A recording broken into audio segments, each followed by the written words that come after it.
நீங்கள் சாட்டனுடைய நட்சத்திரத்தில், அதாவது அனுஷ நட்சத்திரத்தில் பிறந்திருந்தால் உங்களுக்கு புதனுடைய நட்சத்திரம்னு சொல்லக்கூடிய கேட்டை, ரேவதி, ஆயில்யம், சம்பத்து தாரையாக வருகிறது.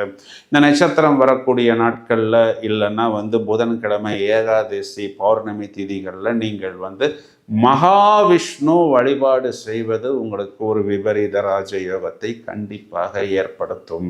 குறிப்பாக இந்த நட்சத்திரங்கள் வரக்கூடிய தினங்கள் குறிக்கக்கூடிய ராசிகள் எல்லாமே பார்த்தோம் அப்படின்னா உங்களுக்கு பஞ்சமஸ்தானமாகவும் பாக்கியஸ்தானமாகவும் வருவதனால் நிறைய பாசிட்டிவ் வைப்ரேஷன்ஸ், உங்களுடைய குழந்தைகள் சம்பந்தப்பட்ட, பூர்வீகம் சம்பந்தப்பட்ட, வெளிநாட்டு தொடர்பு, பாக்கியம் போன்ற விஷயங்களை மேலும் மேலும் கண்டிப்பாக அதிகரிக்கும். ஒருவேளை நீங்கள் புதனுடைய கேட்டை நட்சத்திரத்தில் பிறந்திருந்தால் உங்களுக்கு அந்த கேதுவுடைய நட்சத்திரமான மூலம், அஸ்வினி, மகம் இந்த நட்சத்திரங்கள் சம்பத்து தாரையாக வரும்.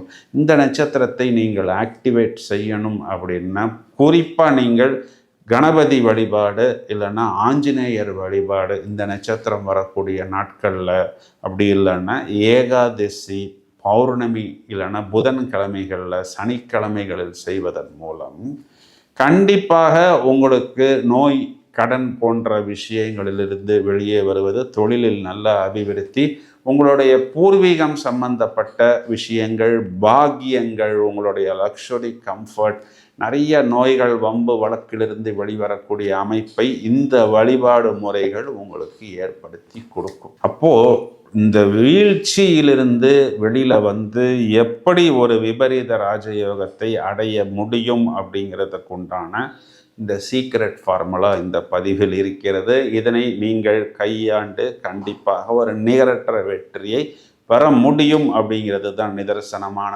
உண்மை. இந்த பதிவை உங்களது நண்பர்களுக்கும் உங்களது ரிலேட்டிவ்ஸுக்கும் ஷேர் செய்யுங்கள்.